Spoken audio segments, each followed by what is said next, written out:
Hello parents and welcome back to my channel. I hope कि आप सब ठीक हो और अपना और अपने बेबी का बहुत अच्छे से ध्यान रख रहे हो। आज हम बात करेंगे कि अगर बेबी को फीवर हुआ है तो आप घर पे कैसे बेबी का ध्यान रखेंगे। देखिए, डॉक्टर का मेडिसिन तो ज़रूर चाहिए होगा अगर बच्चे को फीवर हुआ है तो मेडिसिन के साथ साथ भी आपको कुछ बातों के ऊपर ध्यान देना चाहिए ताकि आपका बच्चा जल्दी जल्दी ठीक हो जाए। अब वो कौन कौन सी बातें हैं आज हम इसी बारे में जानेंगे। तो वीडियो बहुत खास है, वीडियो को पूरा देखिए, स्किप बिल्कुल भी मत कीजिए। पसंद आने पर लाइक कर दीजिए और मेरे चैनल को सब्सक्राइब करना बिल्कुल भी मत भूलिएगा। तो चलिए आज का वीडियो शुरू करते हैं। बच्चे को बुखार होने पर सबसे पहला काम हम ये करते हैं कि बच्चे को बहुत सारा कपड़ा पहना देते हैं। ये हमें बिल्कुल भी नहीं करना चाहिए। बच्चे को बुखार होने पर हमें बच्चे को बहुत सारा कपड़ा या जो ठंड के कपड़े होते हैं, जो गर्म कपड़े होते हैं वो पहना देते हैं, वो बिल्कुल भी नहीं करनी चाहिए। सॉक्स, टोपी या गर्म कपड़े बच्चे को फीवर के समय बिल्कुल भी नहीं पहनाना चाहिए। इससे बच्चे का बॉडी हीट निकल ही नहीं पाएगा और बच्चे का बुखार भी नहीं उतरेगा। हाँ, अगर बच्चे को बहुत ज़्यादा ठंड लग रही है, शिवरिंग हो रही है, तो वो अलग बात है, बच्चे को आपको ढकना ही पड़ेगा और ये इसका जो सिम्टम है वो अलग होता है। बट नॉर्मल जो बुखार होता है उसमें बच्चे को शिवरिंग नहीं होता है, ना ही ठंड लगती है, तो बच्चे को ओवर ड्रेस करने की बिल्कुल भी ज़रूरत नहीं है और ना ही गर्म कपड़े पहनाने की ज़रूरत है। सिंपल सा एक फुल स्लीव कॉटन का कपड़ा काफ़ी होगा, एक फुल पैंट काफ़ी होगा फीवर के समय बच्चे के लिए। अगर आप बहुत ज़्यादा कपड़े पहना देंगे या गर्म कपड़े पहना देंगे, टोपी या सॉक्स पहना देंगे, तो बच्चे को अनकंफर्टेबल फील होगा और बच्चे का बुखार भी नहीं उतरेगा क्योंकि बच्चे का बॉडी हीट निकल ही नहीं पाएगा। तो इसीलिए फीवर के समय कभी भी बच्चे को ओवर ड्रेस नहीं करना चाहिए। बच्चे को गर्म कपड़े, सॉक्स या टोपी वगैरह बिल्कुल भी नहीं पहनाना चाहिए। नॉर्मल कपड़े में रखिए बच्चे को ताकि बच्चे का बॉडी हीट निकल जाए और बच्चे का बुखार भी उतर जाए। सेकेंडली, वेंटिलेशन का आपको ज़रूर ध्यान रखना है। हम क्या करते हैं कि बच्चे को बुखार हुआ है इस वजह से रूम का खिड़की दरवाज़ा बिल्कुल बंद कर देते हैं ताकि बाहर का हवा बिल्कुल भी बच्चे तक ना पहुँचे, जो कि गलत बात है। अगर बच्चे को फीवर हुआ है तो रूम का वेंटिलेशन अच्छा होना बहुत ज़रूरी है। रूम का खिड़की दरवाज़ा आपको खुला ही रखना चाहिए ताकि रूम में फ्रेश एयर आए और बच्चे का बॉडी हीट जल्दी जल्दी कम हो, बुखार जल्दी जल्दी उतर जाए। हम अगर रूम पूरा ब्लॉक कर देंगे, खिड़की दरवाज़ा बंद कर देंगे, तो बच्चे को भी अनकंफर्टेबल फील होगा और बुखार भी जल्दी नहीं उतरेगा। अगर समर सीज़न है तो आप 1 में या 2 में फ़ैन भी चला सकते हैं ताकि बच्चे का बॉडी हीट कम हो और बुखार जल्दी उतर जाए। अगर विंटर सीज़न है तो आप खिड़की दरवाज़ा ना खोलें, कोई बात नहीं, बट रूम की तरफ का जो दरवाज़ा है वो खोल दीजिए ताकि रूम का जो वेंटिलेशन है वो ठीक रहे। हमें रूम बिल्कुल ब्लॉक नहीं कर देना है बच्चे को फीवर होने पर। रूम का वेंटिलेशन सही होना चाहिए। समर सीज़न में आप 2 या 1 में फ़ैन भी चला सकते हैं। इससे बच्चे का फीवर जल्दी उतरता है, बॉडी हीट जल्दी कम होता है। इसके अलावा स्पॉन्जिंग भी एक स्टेप है जो फीवर के समय हमें करना होता है और बहुत ज़रूरी भी है अगर बच्चे का फीवर बहुत ज़्यादा है तो। यूजुअली डॉक्टर्स रिकमेंड करते हैं कि बच्चे का फीवर अगर 102 या उससे ऊपर हो तो बच्चे को हमें स्पॉन्ज करना पड़ता है और अगर 103 या 104 हो जाए तो हमें बच्चे को बाथ भी देना पड़ता है। तो अगर आप बच्चे को बाथ दे रहे हो या स्पॉन्ज कर रहे हो तो उसका पानी हमेशा ल्यूक वार्म होना चाहिए। ठंडा पानी से बच्चे को कभी भी स्पॉन्ज नहीं देना चाहिए और ना ही बाथ देना चाहिए। इससे बच्चे को सर्दी खांसी हो सकती है। तो इसीलिए बच्चे को अगर फीवर है, 102 के ऊपर है, आप स्पॉन्ज देना चाहते हो तो बच्चे के लिए आप ल्यूक वार्म वाटर यूज़ करो। ल्यूक वार्म वाटर से ही बच्चे को स्पॉन्ज दो।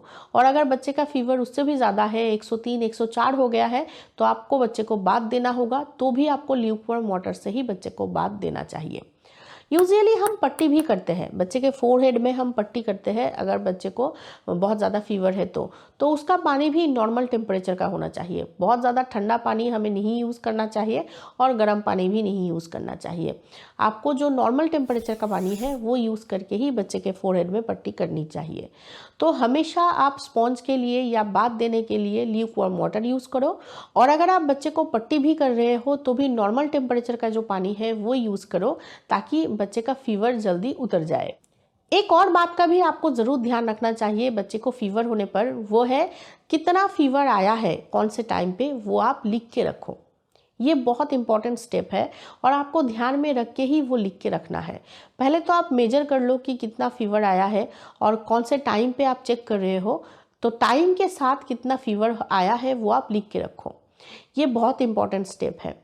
आजकल डॉक्टर्स भी ये करने को बोलते हैं। अगर आपके बच्चे को फीवर है, आप बच्चे को डॉक्टर के पास लेके जाओ, तो आपके डॉक्टर भी आपको यही बोलेंगे कि कौन से टाइम पे कितना फीवर आया है वो आप लिख के रखो, नोट करके रखो। इससे क्या होता है कि डॉक्टर्स जब मेडिसिन प्रेस्क्राइब करते हैं तो उनके लिए भी आसान हो जाता है बच्चे को ट्रीट करना, और कितने टाइम पे कितना बुखार आया है वो देखने पर आपको भी पता चल जाएगा कि जो मेडिसिन आप अपने बच्चे को दे रहे हो वो काम कर रहा है या नहीं। सपोज़ अभी 10 बज रहे हैं और आपने मेजर किया कि आपके बच्चे का जो फीवर है वो 102 है, तो आप आधे घंटे के बाद या 1 घंटे के बाद फिर से मेजर करो कि बुखार उतरा है या अभी भी उतना ही है। उस हिसाब से आप डॉक्टर से भी बोल सकते हो कि 1 घंटा हो गया, अभी भी बुखार नहीं उतरा है, तो क्या मेडिसिन हम चेंज कर दें या डोज बढ़ा दें या कम कर दें। जो भी हो, जो भी बात हो वो आप डॉक्टर से कर सकते हो, अगर आप लिख के रखेंगे तो।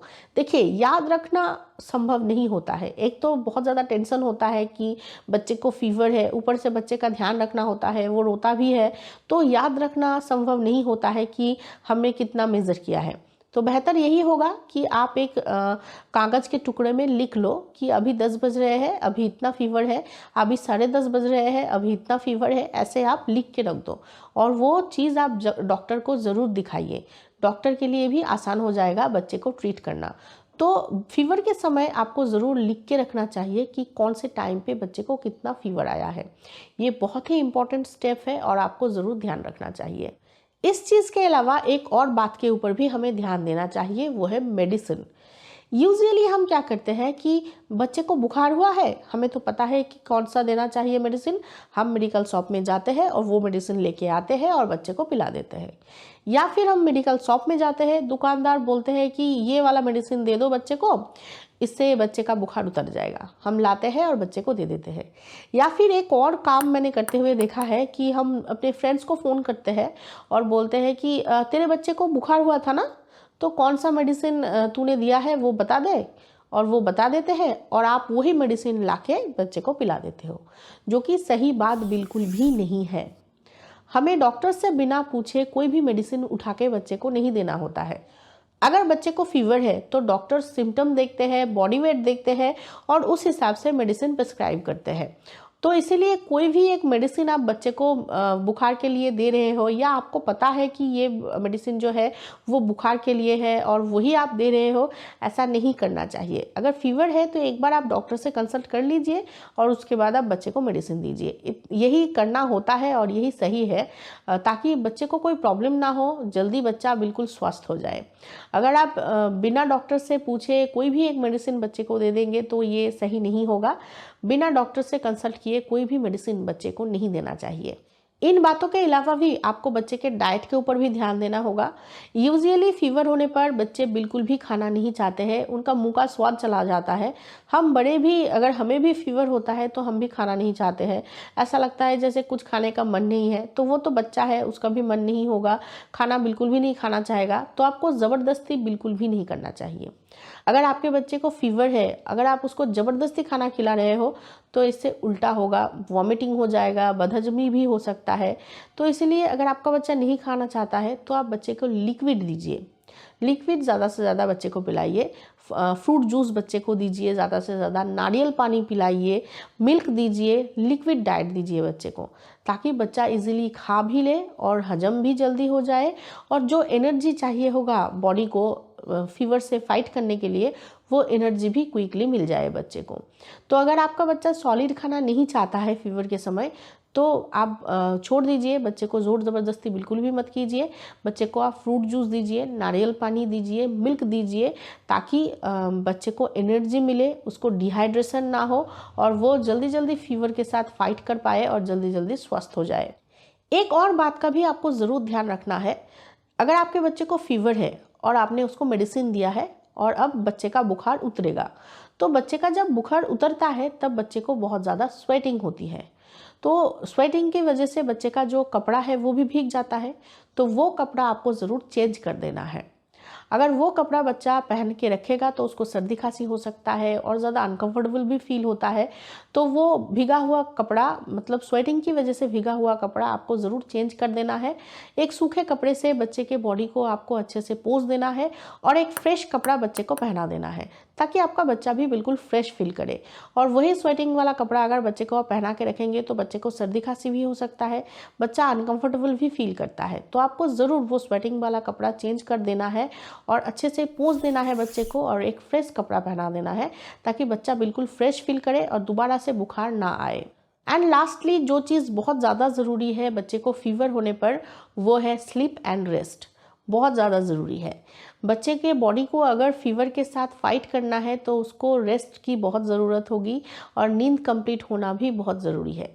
तो फीवर होने पर बच्चे को सोने दीजिए, रेस्ट करने दीजिए, ताकि वो जल्दी जल्दी स्वस्थ हो जाए। तो बस इन बातों के ऊपर आपको ज़रूर ध्यान रखना चाहिए अगर आपके बच्चे को फीवर हुआ है तो, ताकि आपके बच्चे का फीवर जल्दी उतर जाए और आपका बच्चा जल्दी ठीक भी हो जाए।